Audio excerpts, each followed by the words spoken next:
Hello and welcome to Brewers Daily, part of the Fan Arch Podcast Network. This episode is brought to you by Kalshi. Use promo code FANARCHBASEBALL to get $10 when you trade 10. I'm Dave Gasper. Brewers lost a tough one there on Wednesday night, losing to the Mariners 7-5. And this one seemed over pretty early on. Dustin May really struggled. We'll talk about that here. They were without one of their better players. And also they were set behind the eight ball pretty quickly in that first inning. We'll get into all of that, plus a very cool moment on the farm system for one of the Brewers' top draft picks this year. We'll get into that. But Dustin May, his first two starts really good. Just 3 earned runs over those first 2 outings combined, covering 13 innings, a 2.08 ERA with the Brewers. Seemed phenomenal. Seemed like he was going really well. And then this game happened. His first game with William Contreras catching, but he gets dinked and dunked a little bit. He does give up a pretty hard contact on a double there in the first inning, but he allows the first 3 batters to reach base, then a couple of walks, then another base hit. And then it just kind of spiraled on him. He did not have the command, was not overall pitching well, but the contact really wasn't all that great against him. So there's a positive there, but by the end of 2 innings, he had thrown 66 pitches. He had generated just 2 whiffs, and they both came in his last at-bat. The last hitter he faced, Cal Raleigh, who is hitting a .157 this season, which is still astonishing to me how bad Cal Raleigh has been, but that is beside the point. Dustin May was just not good in this game, and next thing you know, I mean, but by the time he gets 6 outs on the board, the Brewers are down at 7-0, and I mean that puts you just in a really tight spot for the rest of the game, no matter what. And I mean, credit to the Brewers offense for trying to chip their way back into it, and really, honestly, credit to Joey Ortiz. Joey Ortiz was the only one doing any sort of heavy lifting or lifting at all on this offense. He has a 2-run homer off Logan Gilbert in the second inning. It's like, okay, try and get something back there, try and get something kick-started. Ends up, you get a bases loaded, nobody out situation in the 6th inning. It's like, okay, you're feeling good. Here's your chance. You got the bottom of the order coming up. Lara, Ortiz, Pratt. Lara and Pratt strike out. Okay? Joey Ortiz is able to get some good wood on a baseball and drive it out to right field for a sacrifice fly. So it's like, okay, that was productive. You got a productive out. You got an RBI. It wasn't the big knock, but I mean, it was a good, line drive, fly ball that ends up being a sacrifice fly. Something productive. You scratch a run across.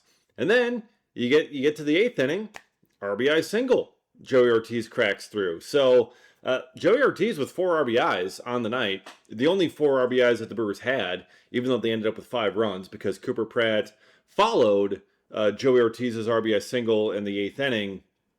Runners at the corners, nobody out, and he grounds into a 4-6-3 double play. You got the runner in from third, but that's no RBI. You grounded into a double play.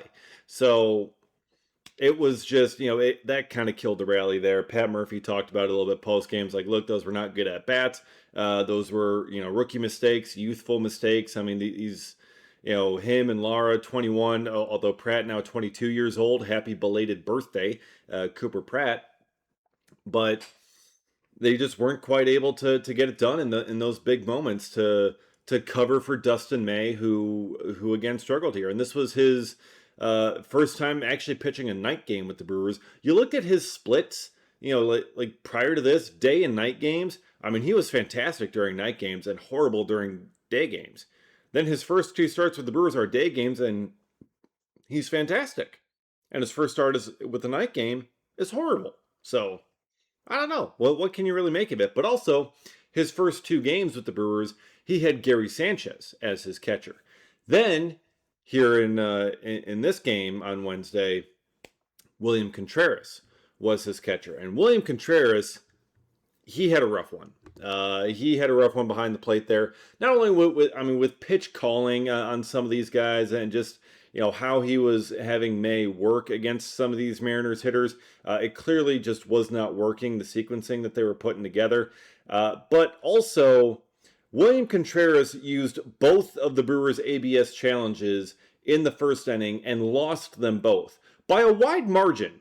The first one was 2+ inches off of the strike zone that he missed. The second one was, I think, 1.7 inches away from the plate. Like, he was not close at all on either of those challenges, and he used them both in the first inning. Now, I understand that this first inning for Dustin May was not going well. It had gotten away from him. The command wasn't quite there. Trying to get him through it, trying to get something to maybe steal a strike, steal an out, whatever else. But when you already lose the one in the first inning, there, like, you put the entire team at a disadvantage the rest of the game. And Contreras has genuinely struggled with ABS challenges lately. He started off pretty strong this season, but he has really struggled as of late. And that was just kind of the epitome of it all for William Contreras, because that was, I mean, those were some horrendous decisions there on ABS. And, I asked Pat Murphy about it post-game, and Murphy kind of predictably was saying, like, hey, look, he's trying to help out his pitcher. Dustin May's struggling, trying to find it, trying to help him out a little bit, so I get it. Murph then said that William has been really good at this, really good at ABS challenges. So, it's like, oh, I mean, if those are correct, no one says a word. But also, those were not close to being correct. And he even acknowledged, like, yeah, those did not seem close. But he's like, I understand him trying to help out Dustin May there. But again, Contreras is 7 for his last 21 on ABS challenges behind the plate. That is horrible. Horrible. 7 for 21 on challenges on what should be a 50-50 proposition there. He has just not been good with it at all. The entire team really has not been good on ABS challenges of late. And there were numerous opportunities later in that game where the Brewers could have used an ABS challenge at the plate, and they did not have any. They never even had a chance to use any, not even in the first inning. Just absolutely brutal. There was even a moment, I think, in the third inning where Contreras was up and there was a pitch that was inside that he tapped his helmet. He wanted to challenge, but it's like, oh, wait, you can't, because you used all of them in the first inning. So it put the Brewers at a disadvantage. The ABS challenge system, I think, is a great addition for baseball, but the Brewers have been at the forefront at figuring out a lot of things and a lot of new developments in Major League Baseball. That's how they have been so good for so long. But the ABS thing just stymies this group. They cannot figure it out for whatever reason. And Murphy talked about it again. It's like, oh yeah, changes for each hitter and things like that, but still, I mean, you'd think at this point in the season you'd have a pretty strong feel for what ABS is going to be giving you for some of these guys. So just more frustration there, honestly. That put them really in a tough spot to start this game. Like, not only was May struggling, but now you're out of challenges, and it's just, you do wonder if a conversation does need to be had there with Contreras about the ABS challenges and how they're going to use it. And Pat Murphy, publicly is going to be defending Contreras, which I get, but behind the scenes, you'd have to imagine there's going to be a bit of a conversation like, hey, dude, like, you cannot waste both of them in the first inning. If you miss that first one in the first inning, like, tough luck, man. Like, we got to save at least something for later on in this game.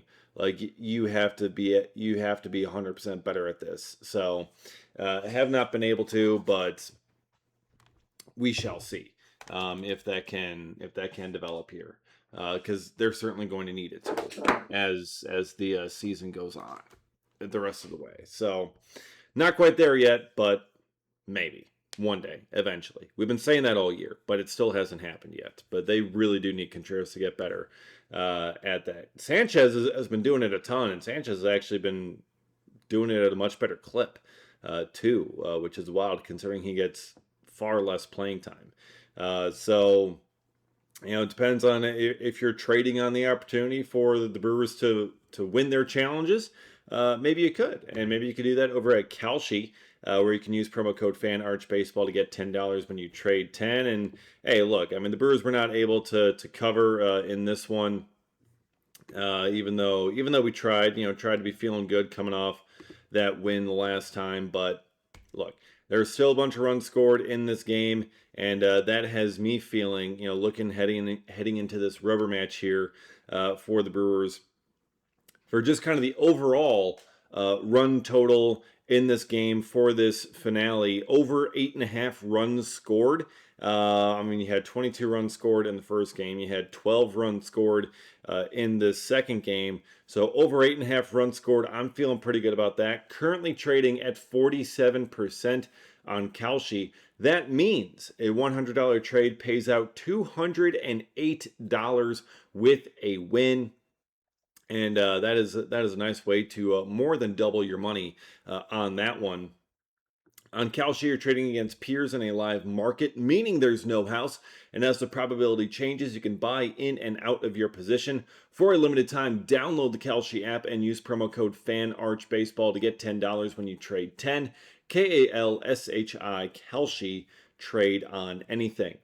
Okay, so this Brewers lineup, came out for Wednesday night there, and it did not have Garrett Mitchell in it. And, initially you may think, oh, maybe they're just giving Garrett Mitchell a day off. Maybe they don't like the matchup with Logan Gilbert, who's a really, really good pitcher. But it turns out Garrett Mitchell is dealing with a sore foot.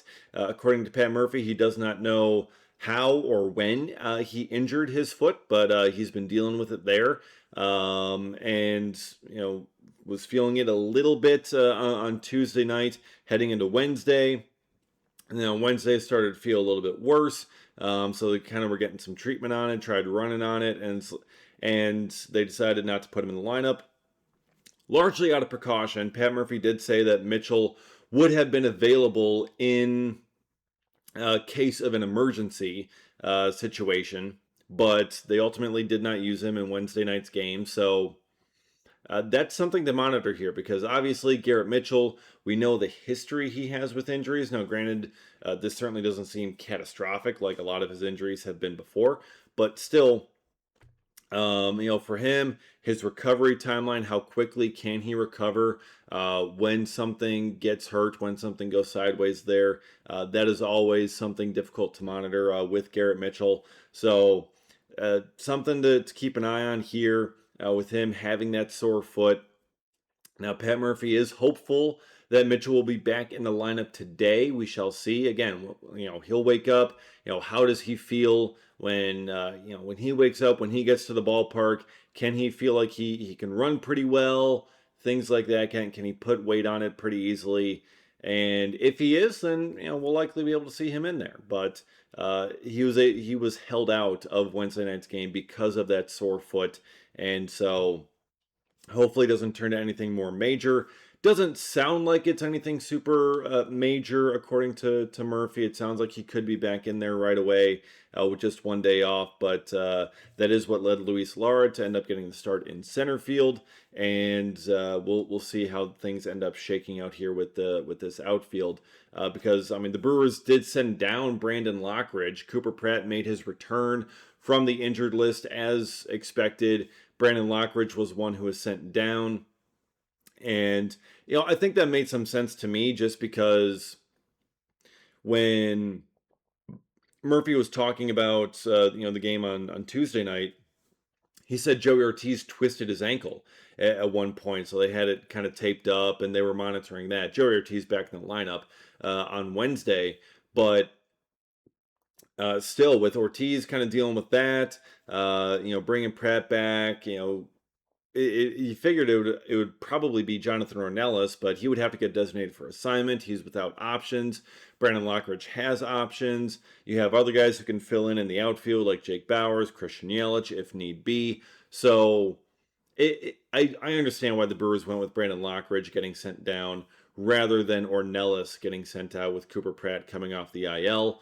But once Sal Frelick comes back, that's probably going to change the equation, and that would be when Ornelas, I would imagine, would get sent packing after that and put back on waivers. So But you got to hope Garrett Mitchell is able to stay healthy there first. So keeping an eye on that as this homestand continues to go along. All right, finally here, I want to end on kind of a fun note because it's been a bit of a tough one today with the Brewers coming off that loss to Seattle. But Sawyer Strasnyder, the Brewers' second round pick out of TCU, an outfielder, he is finally getting going, finally getting his minor league career underway. And he's with High A, Wisconsin. He's with the Timber Rattlers. And he had his first career home run on Wednesday. So absolutely fantastic. Great for him. And who is the lucky fan who caught his first career professional home run? His dad. His dad was out there in the right field, party section, to just kind of crashing the party and telling everyone his son's going to hit a homer. And, sure enough, Strasnyder hits one out there right to where he is. And I mean, he's filming it and he's able to reach up and catch the baseball from his son for his first professional homer. Oh God, that is such a sweet and awesome and wonderful moment. I mean, that neither of them will ever forget. Just an incredible story. I mean, what are the odds? I mean, typically you see the families like they're behind home plate, they're behind the home dugout, something like that. Like they're generally not out there in basically fair territory beyond the fence. And sure enough, that's where his dad was, just enjoying the crowd, telling everyone, "Hey, that's my son up there. He's going to hit a homer." And sure enough, he did, right to him. I mean, it just doesn't get better than that. Look up the video. Honestly, I'm sure it's somewhere. It's all across social media, all across the internet. It is wonderful. It is an absolutely great time. So, congrats to Strasnyder, on his first professional home run. Congrats to his dad on making a wonderful catch. And I mean, that's just just pure awesome baseball moments right there. So happy to see that for all those guys involved, and hoping for many more home runs from the Brewers' second round pick from this past year's draft. So very excited for what his future may bring, and when he does, we'll continue to break it down here on Brewers Daily as we always do. So be sure to subscribe and follow if you have not already. Follow me on X at dgasper24. Appreciate all of you watching and listening, and we'll see you again next time for another episode of Brewers Daily.